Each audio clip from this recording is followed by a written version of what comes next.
Tinataya magkakaroon daw po ng malakihang rollback sa halaga po ng produktong petrolyo ngayong linggo. Sa pagtansya ho ng oil industry sources, posibleng mabawasan daw po ng lagpas 7 piso hanggang 9 na piso ang per liter po ng diesel. Maaari ho naman daw bumaba ng 3 hanggang 5 piso ang singil sa per liter ng gasolina. Bumaba ang pangdaigdigang halaga po ng langis noong nakaraang linggo.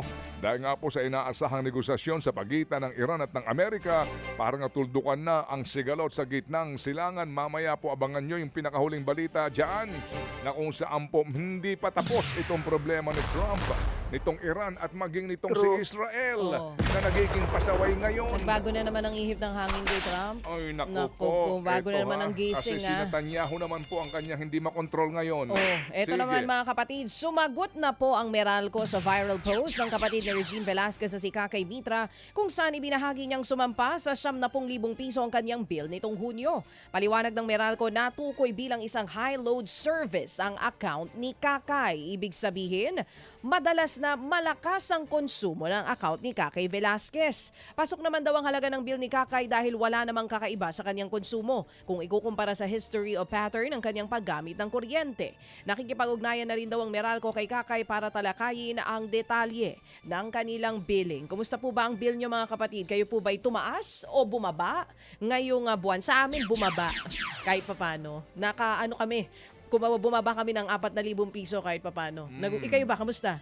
Tumaas sa inyo? Nagkaroon ng refund ata iyon, yung pagbaba ng singilan na implement, pero abangan daw itong paparating. Bumalik na naman sa surplus ang balance of payments ng Pilipinas noong pong buwan ng Mayo.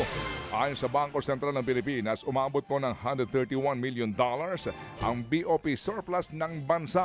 Malaking pagbaligtad ito mula sa $2.12 billion na deficit noong buwan ng Abril. Mas maganda rin ito kumpara po sa $298 million deficit na naitala noong pong Mayo noong pong nagdaang taon. Ang BOP ang sumusukat sa pasok at labas ng foreign currency sa ekonomiya ng bansa. Pinasisira ng Department of Agriculture ang milyon-milyong pisong halaga po ng abandonadong onion imports. Yan ay matapos lumabas sa pagsusuri na unfit for human consumption o hindi ligtas kainin ng halos 87 milyong pisong halaga ng mga pinuslit na sibuyas. Pumasok nga po sa bansa ang higit 70,000 sako ng sibuyas sa pagitan po ng Disyembre at Enero bago inabandona ang shipment sa hindi pa rin natutukoy na dahilan. Ayon sa mga otoridad, nabulok na ang mga sibuyas dahil sa hindi maayos na pag-iimbak nito.